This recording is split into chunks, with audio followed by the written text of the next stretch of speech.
Thinking of buying a home in Edmonton? There are some things you should consider first. Hey everyone, I'm Jennine, your local realtor here in the Edmonton area.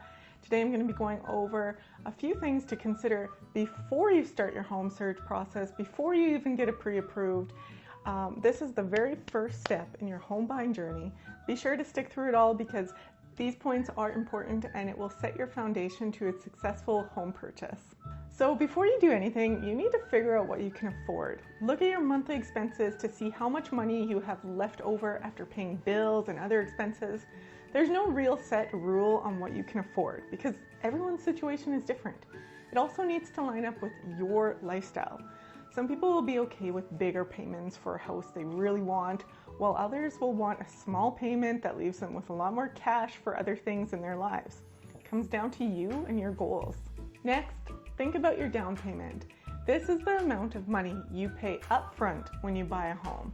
Most buyers need at least 5% of the purchase price as a down payment.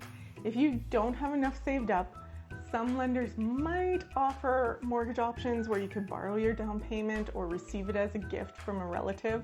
You also just will have to make sure that you can prove that the down payment is your own money. But what it really comes down to is that every situation is unique, so you'll need to ask your mortgage broker what options are available to you.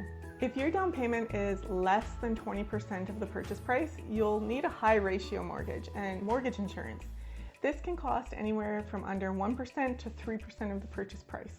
This type of mortgage is usually only for your primary residence, meaning that you need to live there. You also need to have your deposit funds ready to go when you make an offer to buy a home. So these funds are typically part of your overall down payment and will need to come out of your account when you have an accepted offer.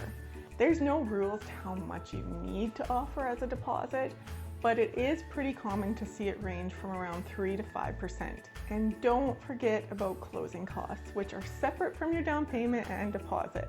So these can include anything from lawyer fees, property tax adjustments, title insurance. It's a good idea to budget a couple $1,000s extra for closing costs.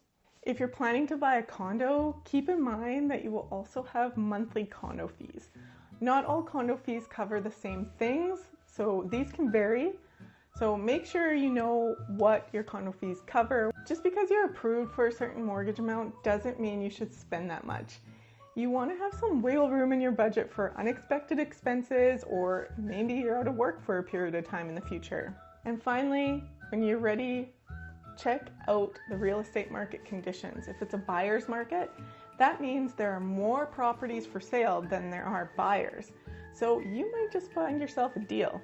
If it's a seller's market, there are more buyers than properties, so you might end up paying a little bit more.